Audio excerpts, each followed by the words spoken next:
Buenas tardes, mi nombre es Adrián Piasicoli, soy ayudante de la cátedra de Anatomía C y voy a estar a cargo de la producción de los videos de irrigación de miembro inferior. Primero vamos a hablar de irrigación arterial, luego venosa y terminamos con un poquito de drenaje linfático. La mecánica que yo elijo es explicar primero en la pizarra de pizarrón mediante la utilización de esquemas los temas y después pasamos a intentar fijarlos con una aplicación de computadora. Necesito remitirme al video de irrigación de miembro superior, en el cual ustedes vieron los conceptos de circulación mayor y circulación menor. Yo voy a arrancar con circulación mayor directamente porque necesito contextualizar un poco de dónde van a venir las arterias de las cuales vamos a estar hablando durante todo el video. Para ello voy a utilizar un corte sagital del tronco, ¿bien? Y vamos a dibujar. Acá lo anterior, acá lo posterior, superior, inferior. En la región anterior y media del tórax voy a encontrar un hueso que es el esternón. El mismo está formado por la unión de tres partes y son de arriba hacia abajo, manubrio esternal, cuerpo, apéndice cifoide. La región posterior del tórax va a estar dada por las vértebras torácicas.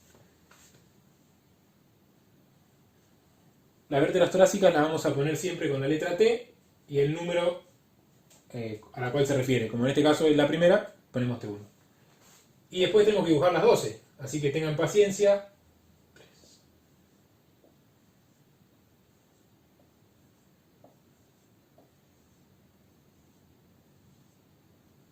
T12. Yo acá voy a hacer las vértebras lumbares un poquito más grandes, como para que se distinga el cambio. Así que tenemos L1, porque las vértebras lumbares se ponen con la letra L, L2, 3. Obviamente a todas estas vértebras le estarían faltando las apófisis espinosas, pero a fin de que el esquema sea más sencillo, las omito. L5. Debajo de L5 vamos a encontrar el hueso sacro. Recuerden que el sacro es un hueso cóncavo hacia adelante y que está formado por la unión de las 5 vértebras sacras. Y se continúa hacia abajo de la columna vertebral por el coxis. El coxis estaba formado por la unión de las 3 a 6 vértebras coxígeas. Entonces, en la parte anterior e inferior del tórax encuentran al corazón. El corazón estaba formado por 4 cavidades y del ventrículo izquierdo comenzaba la circulación mayor por la porción ascendente del callado de la aorta. Acá voy a dibujar, voy a marcar T4 porque me sirve como referencia. Una porción horizontal del callado de la aorta que cuando se hace posterior a la altura de T4 cambia de dirección y se dirige hacia abajo y pasa a llamarse aorta torácica. Entonces, la aorta abdominal, la porción ascendente de la aorta la vamos a encontrar en el cuarto y quinto espacio intercostal. Va a ascender hasta el segundo y a partir del segundo se dirige para atrás. ¿Qué ramas vamos a ir encontrando? Bueno, las principales. De la porción ascendente, las coronarias. De la porción horizontal del callado, las 3 que ustedes ya vieron, que son de adelante a atrás y de derecha a izquierda. Tronco brachiocefálico arterial, de ahí salía la subclavia derecha y la carótida primitiva derecha. Carótida primitiva izquierda y subclavia izquierda. En la porción torácica van a ver arterias colaterales, pero exceden al objetivo de este video. Y dijimos que a la altura de T12 pasaba a llamarse aorta abdominal. ¿Qué va a haber en T12 que marca ese límite? Un músculo, que fíjense que lo voy a dibujar cóncavo hacia abajo, cóncavo hacia el abdomen, que es el límite entre tórax y abdomen, y no es otro que el diafragma. Entonces, la aorta torácica atraviesa el orificio aórtico y pasa a llamarse aorta abdominal. Nuevamente, la aorta abdominal va a tener varias ramas que las vamos a ver en otro video, pero a la altura de T4 se va a dividir en sus 3 ramas terminales, que van a ser 3. Una que se va para la derecha, que es la ilíaca primitiva derecha, una que sigue la dirección, fíjense que va bajando, queda como vertical, o sea que va a seguir la dirección del arco abdominal, que es la sacra media, y una que se va para la izquierda, que es la ilíaca primitiva izquierda. Ahora vamos a hacer un dibujo de un corte frontal. Bien. Y directamente lo hacemos de abdomen y pelvis para no complicarlo. Arriba del todo vamos a encontrar, dijimos, el límite superior del abdomen, que era el diafragma. ¿A qué altura? Bueno, T12 arriba, L1 acá. L2, L3, L4, L5. Acuérdense las apófisis transversas de cada una. Y L5 se articulaba con el hueso sacro. En la cara anterior del hueso sacro encontrábamos los 8 orificios sacros anteriores, así que lo dibujamos.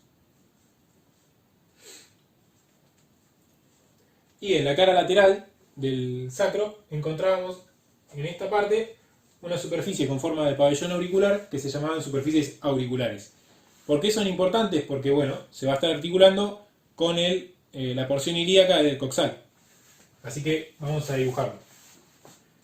Tengo la cresta ilíaca con la espina ilíaca anterosuperior, la escotadura innominada, la espina ilíaca anteroinferior, la superficie para el psoas, la eminencia iliopectínea, la superficie pectínea, la espina del pubis, el ángulo del pubis con la sínfisis pubiana, la rama isquiopubiana, la cavidad cotiloidea, y ahí lo cerramos. Y me faltó el orificio, el agujero obturado. Acá abajo, obviamente, estaría el coxis, ¿no? Y de este lado vamos a dibujar lo mismo. Cresta ilíaca, espina ilíaca anterosuperior, escotadura innominada, espina ilíaca anteroinferior, superficie para el psoas, eminencia iliopectínea, superficie pectínea, espina del pubis, ángulo del pubis, la sínfisis pubiana sería esto acá, rama isquiopubiana, cavidad cotiloidea y el agujero obturado. Para completar este dibujo, ¿qué nos va a faltar? Las líneas innominadas. Las líneas innominadas lo que hacen es separar el abdomen de la pelvis. En realidad hay una estructura que se llama estrecho superior, que ya lo vamos a ver más adelante, pero digamos que si estoy de las líneas innominadas para abajo, estoy en la pelvis, y si estoy para arriba, estoy en el abdomen. Lo otro que me gustaría agregar a este dibujo es un ligamento, ¿bien? Que ya lo vieron, que iba de la espina ilíaca anterosuperior a la espina del pubis. Y era la arcada crural. Dijimos, la aorta en el abdomen, lo arterial suele estar un poco más a la izquierda y lo venoso un poco más a la derecha. Así que yo la voy a dibujar un poco a la izquierda de la línea media. Teníamos la aorta abdominal. La aorta abdominal llegaba hasta L4 y se dividía en 3 ramas terminales. La ilíaca primitiva derecha, la sacra media, que sería el recorrido, que es bien chiquitita, y la ilíaca primitiva izquierda. Fíjense que las ilíacas primitivas las dibujé hasta la articulación sacroilíaca, porque ese es el final que tienen, y ahí se dividen en 2 ramas. Una que se va a ir para la pelvis, que es la arteria hipogástrica, y una que va a dirigirse hacia la región del miembro inferior, que es la arteria ilíaca externa. ¿Qué me faltó agregar a este dibujo como para contextualizar un poco más? Bueno, si esta era la cavidad cotiloidea, tengo la cabeza con el cuello, trocánter mayor, diáfisis, cóndilo externo, cóndilo interno. Si quieren, acá agregamos el tubérculo del tercer aductor porque es un reparo que nos va a servir bastante hoy. Seguimos con la diáfisis, trocánter menor, y ahí estamos. Entonces, fíjense que la ilíaca externa sigue el recorrido de la ilíaca primitiva y se dirige hacia la región del muslo. Cuando pasa por debajo de este ligamento, que era la arcada crural, pasa a llamarse arteria femoral. Con esto ya tenemos presentados los vasos que vamos a necesitar para este video, que van a ser ramas terminales, de la arteria hipogástrica y todas las arterias que se encuentren por debajo de esa arcada crural, es decir, femoral, poplitea, tibiales. Vamos a borrar este dibujo y este lo voy a dejar porque me va a servir para explicar lo que vamos a ver primero, que son las ramas que provienen de la arteria hipogástrica. La arteria hipogástrica es una arteria de difícil estudio, que excede el contenido de este video y que vamos a estudiar más en irrigación de pelvis. Pero hay ciertas generalidades que me parece oportunas decir para contextualizar nuevamente las arterias que pertenecen a la hipogástrica que están irrigando alguna parte del miembro inferior. Y esta arteria hipogástrica lo que hace es, tiene un corto recorrido y se divide rápidamente en dos troncos. Un tronco arterial anterior y un tronco arterial posterior. ¿Qué ramas me van a importar a mí del tronco arterial posterior? La arteria glútea superior. Hay más, pero me importa esa, en este TP. Del tronco arterial anterior me van a importar tres. La isquiática, la pudenda interna y la obturatriz. Otra forma de clasificar a las ramas terminales de la hipogástrica es en viscerales, que son las que van a estar irrigando los órganos de la pelvis, parietales intrapélvicas y parietales extrapélvicas. Justamente esas cuatro que yo mencioné son las ramas terminales parietales extrapélvicas de la hipogástrica. Responden a la regla mnemotécnica HIPO, la G por glúteo superior, la I por isquiática, la P por pudenda, la O por obturatriz. Voy ahora a dibujar primero la obturatriz y es lo que justifica que yo ya haya borrado este y que me haya quedado este dibujo. Ese orificio que estaba ahí dijimos que era el agujero obturado. Se iba a llamar obturado porque tenía una membrana que lo ocupaba en su mayoría.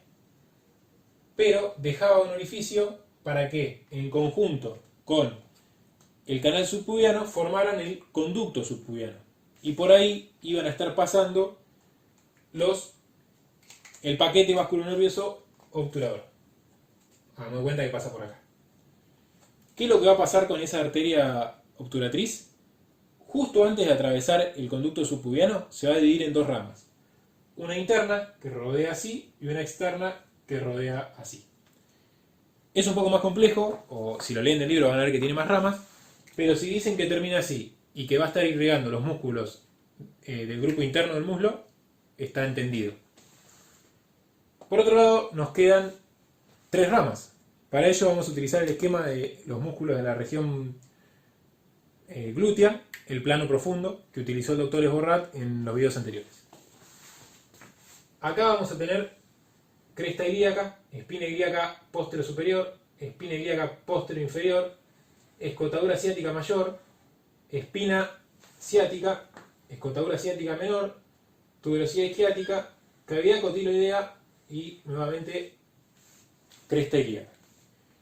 Y acá que tenemos cabeza del fémur con cuello, trocánter menor, trocánter mayor, cóndilo interno, cóndilo externo y la tibia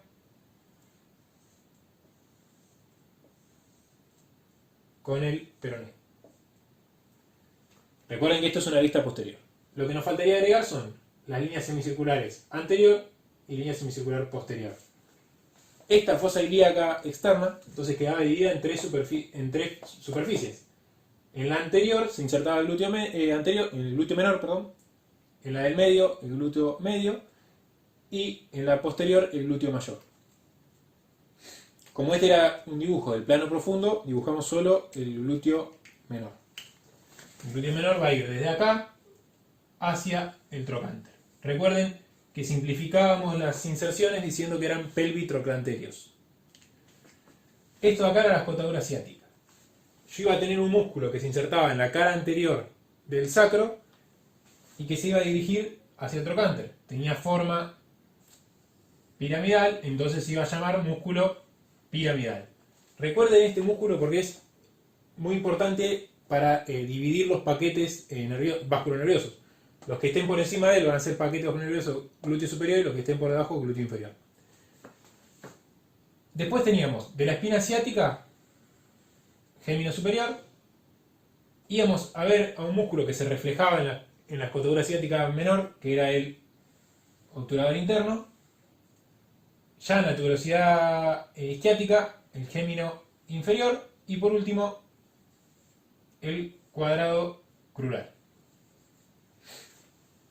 Me gustaría agregar a este dibujo un ligamento, que es el ligamento sacrociático menor, que lo que me va a ayudar a mí es a dividir un poco más todavía la escotadura ciática mayor de la menor.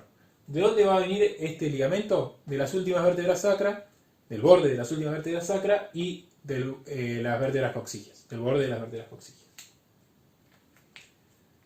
Bueno, entonces ahora sí vamos con la irrigación propiamente dicha. Por encima del piramidal encontramos el paquete vasculonervioso glúteo superior, que está formado por arteria y vena glúteo superior y nervio glúteo superior. Esta arteria automáticamente pasa por la escotadura ciática mayor, se va a dividir en dos ramas. Una que es superficial y una que es profunda. ¿Por qué las dibujé así con flechas? Porque la que es superficial va a ir para el glúteo medio y el glúteo mayor. Y la que es profunda para el glúteo menor y músculos del plano profundo de la región glútea. Y los otros dos vasos van a ser el que sale por adentro, el isquiático. El que sale por afuera, pudendo interno. ¿Qué es lo que va a pasar con la arteria pudenda interna? Acá siempre decimos le da pudor y se vuelve a meter a la pelvis y lo hace metiéndose por la escotadura ciática menor. Va a estar pasando por detrás del ligamento sacrociático menor. Recuerden que esta es una vista posterior, entonces sería más superficial la arteria pudenda interna que el ligamento. Y la arteria isquiática va a pasar por detrás de ella, o sea, más superficial. Voy a ver como que tapa a la pudenda interna y se va a dirigir para la región posterior del muslo. ¿Qué es algo muy importante que me olvidé de agregar a este dibujo? El nervio ciático mayor. El nervio ciático mayor sale por debajo del piramidal y también se dirige para la región posterior del muslo. Esta arteria isquiática va a dar varias ramas colaterales para el plano profundo de la región glútea y va a terminar acompañando al nervio ciático mayor. Se va a perder su recorrido, o sea, va a terminar irrigando la región interna del muslo. Bueno, básicamente estas fueron las 4 ramas colaterales que provienen de la hipogástrica y ahora vamos a pasar a verlas en la aplicación. Bueno, esta es la aplicación con la que pretendo reforzar un poco el conocimiento de los esquemas. Se llama Anatomy Learning y es de libre acceso. No presten atención a lo que aparezca en el puntero porque tiene otra nomenclatura. Así que vayan quedándose con lo que yo digo y con lo que vimos en los esquemas. Es un corte sagital del tronco. Esto es anterior, esto posterior, superior e inferior. Y lo que vemos acá es el ventrículo izquierdo, del cual sale la arteria aorta, una porción ascendente, el callado, y en el callado, recuerden, veíamos 3 ramas, que son de adelante a atrás y de derecha a izquierda, tronco brachiocefálico arterial, carótida primitiva izquierda, subclavia izquierda. Luego teníamos la porción torácica, que desciende, y cuando atraviesa el orificio diafragmático a la altura de T12, cambia de nombre la arteria y pasa a llamarse arteria abdominal, aorta abdominal. Esta aorta abdominal, cuando llega a la altura de L4, se bifurca en esta imagen, en realidad se bifurca en 2 ramas terminales que son las ilíacas primitivas, pero recuerden que en Rouvier menciona 3 ramas, las ilíacas primitivas y la sacramedia, que esta aplicación no la tiene. Luego esta arteria ilíaca primitiva tiene un corto recorrido y a la altura de la articulación sacroilíaca se divide en sus 2 ramas terminales. Una, que es la que va a continuar hacia el muslo, que es la arteria ilíaca externa, y otra que se queda en la pelvis, que es la hipogástrica. Retomamos la imagen de la hipogástrica, acá agregamos músculos de la región profunda glútea y vemos acá adelante el obturador externo y acá atrás vemos glúteo menor, piramidal, gémino superior, obturador interno, gémino inferior, cuadrado crural. Recuerden que las 4 ramas de la hipogástrica eran la glútea, la isquiática, la pudenda y la obturatriz. Vamos a ver primero la obturatriz, que dijimos que atravesaba el conducto subpubiano y se dividía en dos ramas que rodeaban el agujero obturado. Para esto vamos a sacar al obturador externo y vamos a ver un poco mejor esto. Fíjense, tenía una rama interna y una rama externa. Vamos a la región glútea propiamente dicha y vamos a ver que por encima del piramidal hay una arteria, que es la arteria glútea superior, y por debajo del piramidal vamos a ver dos. Lo que yo voy a hacer ahora es sacar al piramidal y demostrarles.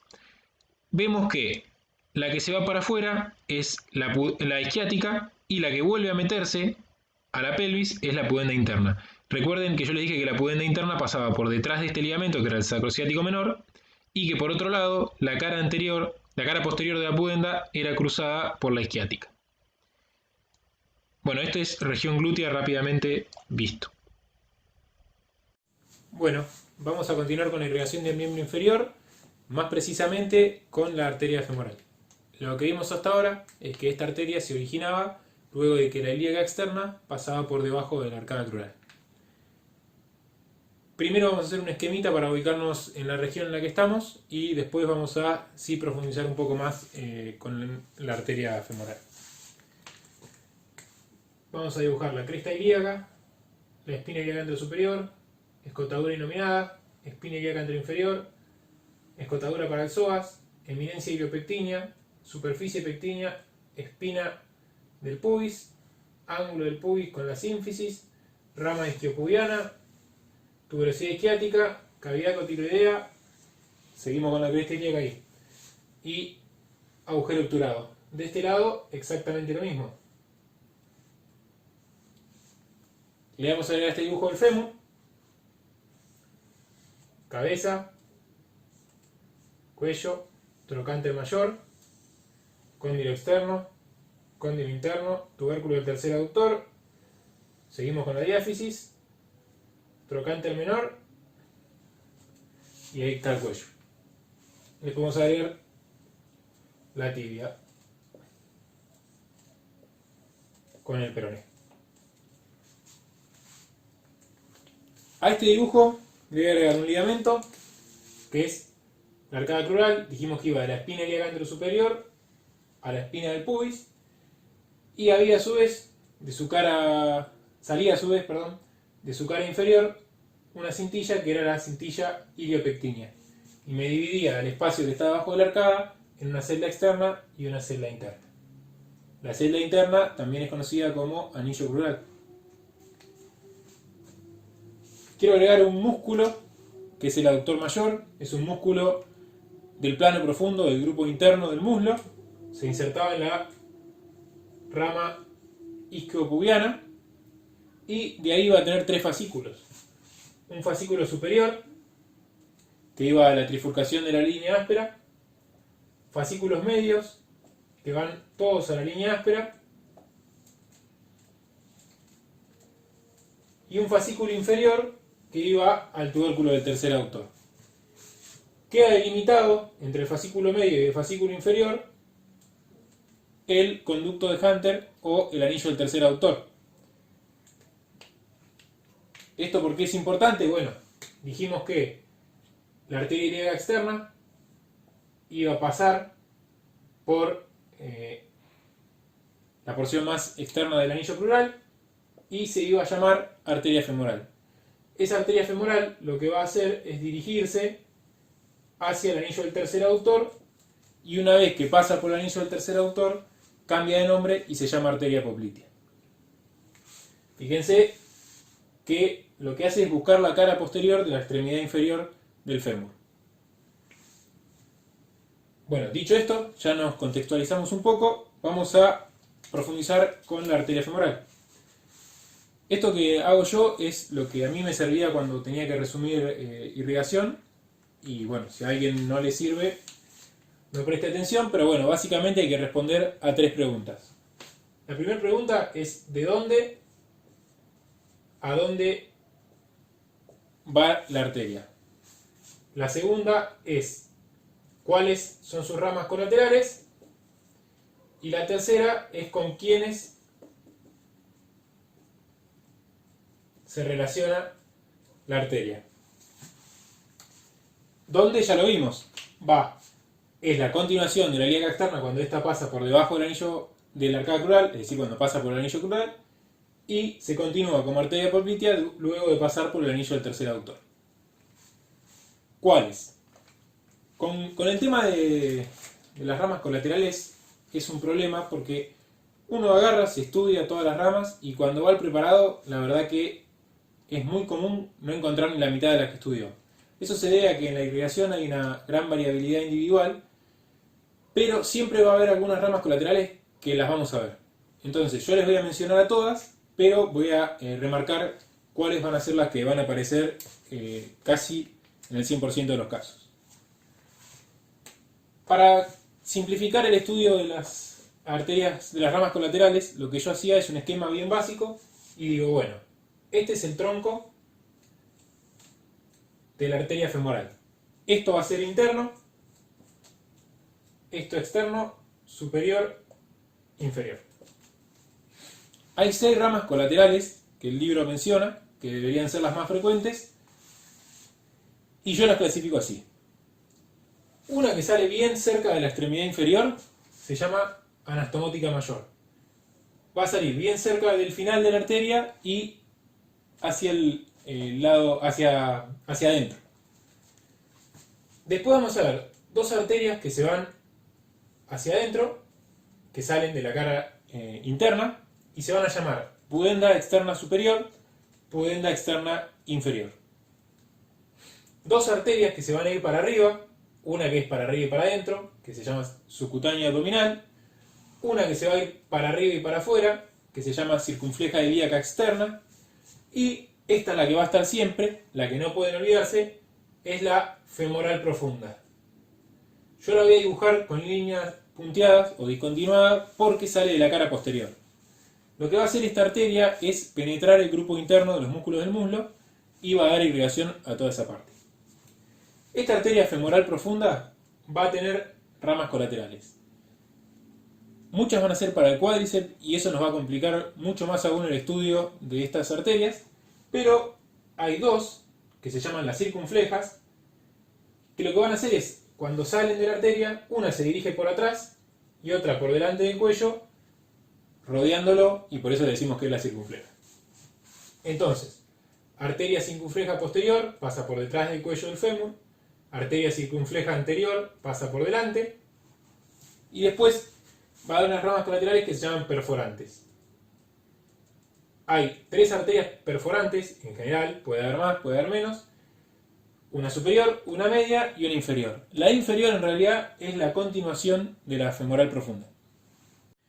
Si miran el esquema que yo realicé acá, van a ver que las arterias circunflejas están saliendo de la femoral profunda.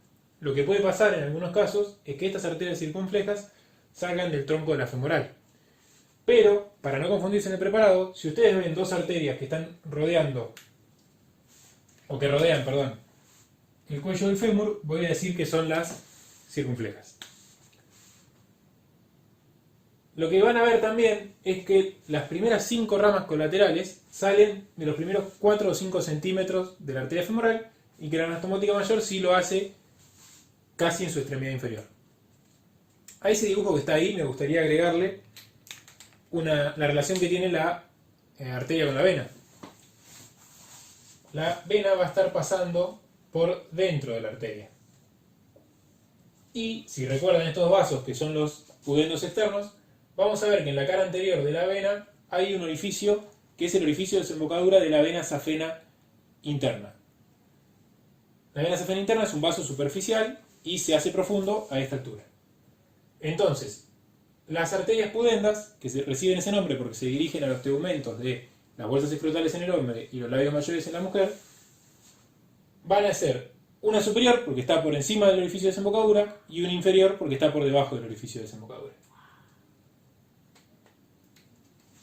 Si la agregamos en este dibujo, dijimos en los primeros 4 centímetros van todas las ramas colaterales, entonces subcutánea abdominal rápidamente se hace superficial, es decir, rápidamente atraviesa la aponeuriosis superficial y se dirige a los tegumentos de la pared anterior del abdomen.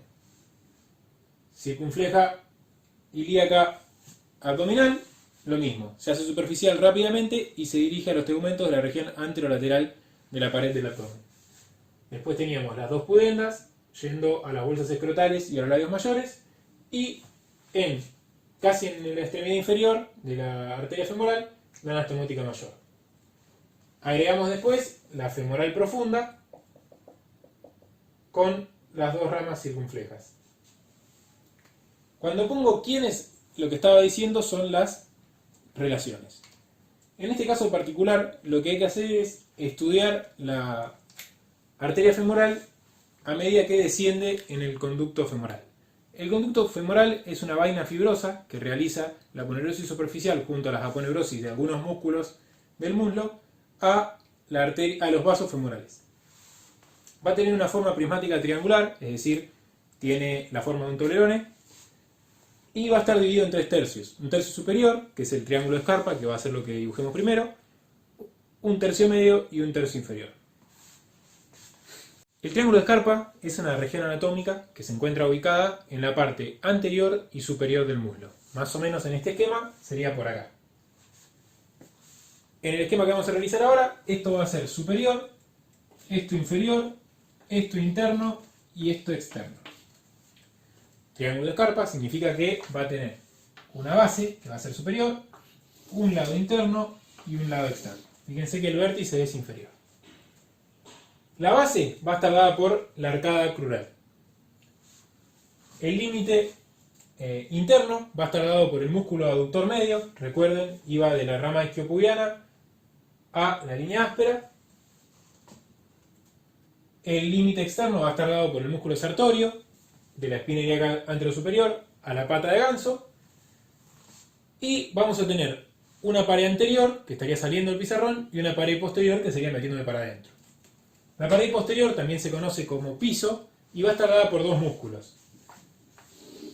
Hacia adentro por el pectíneo, y hacia afuera por el psoas ilíaco. Pectíneo, recuerden, de la rama isquiopubiana a las crestas de trifurcación de la línea áspera, y el psoas ilíaco de las vértebras lumbares y de la fosa ilíaca interna hasta el trocánter menor. A mí me gusta agregar este esquema, yéndome como para atrás, todo lo que está por debajo de la arcada crural. Es decir, esto sería lo que está por debajo de la arcada crural. Acá tendría la cintilla iliopectínea y queda dividido en una celda interna o anillo crural y una celda externa. Por la celda externa iba a estar pasando, recuerden, el músculo psoas. Entonces tiene sentido que el psoas esté formando la parte externa del piso. ¿Qué me falta de este dibujo? Ya dijimos, límite interno, aductor medio, límite externo, el sartorio, límite superior, arcada crural. Pared posterior, psoas ilíaco, pectíneo. Nos falta la pared anterior, o techo, que va a estar dado por la fascia cribiformis. La fascia cribiformis es dependencia de la aponeurosis superficial del muslo y recibe este nombre porque a esta altura es perforada por un montón de elementos anatómicos. Si repasamos un poco, por la circunfleja ilíaca, por la subcutánea abdominal, por la circunfleja ilíaca superficial, por las dos pudendas, por la safena interna y por numerosos nervios que van a ver la semana que viene. Entonces, como está perforada por todos estos elementos, recibe el nombre de fascia cribiforme. Visto esto, es decir, vimos el continente del triángulo de Scarpa, nos falta el contenido. El contenido, como esta clase de declinación, vamos a presentar primero a la arteria femoral. Esta arteria femoral va a dar en el triángulo de Scarpa sus primeras 5 ramas colaterales. La anastomótica mayor no la da en el triángulo de Scarpa. Subcutánea abdominal, circunfleja ilíaca superficial, las dos pudendas y la femoral profunda con las circunflejas. Dijimos que por dentro de la arteria femoral venía la vena,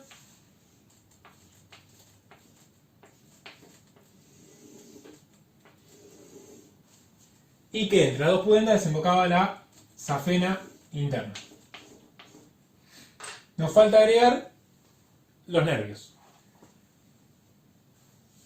Con el psoas pasaba un nervio, ya lo vieron en la clase pasada, que era el crural. y cerca de la espina ilíaca anterosuperior pasa otro nervio que se llama femorocutáneo. Entonces lo agregamos a los dibujos, pasando cerca del psoas, bien cerca de la arteria, pero por fuera, el nervio crural y casi testimonial el femorocutáneo cerca de la unión de su base con su límite externo. Este nervio, el crural, rápidamente, cuando pasa por debajo del arcada crural, se divide en sus 4 ramas terminales. Las van a ver más adelante, pero hay una de esas ramas, que es el nervio safeno interno, que lo que va a hacer es acompañar tanto a la arteria como a la vena femoral en su recorrido por el conducto femoral. Si ustedes entonces saben triángulo de Scarpa, cuando les digan hablemos de la arteria femoral, van a poder hablar. Si le dicen hablemos de la vena, también van a poder hablar. Para lo que es el estudio de la porción media y la porción inferior del conducto femoral, vamos a retomar el esquema que realizó el doctor Esborrat en músculos del muslo, que es un corte transversal del muslo.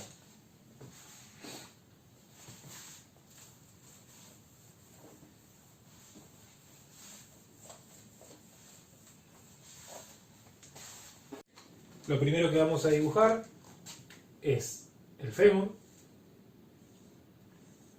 Si quieren pueden agregar también la porción medular. Esto va a ser anterior, esto posterior, externo e interno. Cara anterior, cara externa, cara interna, y acá estaría la línea áspera. Vamos a agregar primero los músculos del grupo anterior. Teníamos al cuádriceps, que estaba formado por músculo crural, que se insertaba en cara anterior y externa. Por delante de él, el recto anterior. De la línea áspera y hacia afuera, el vasto externo. Desde la línea áspera y hacia adentro, el vasto interno.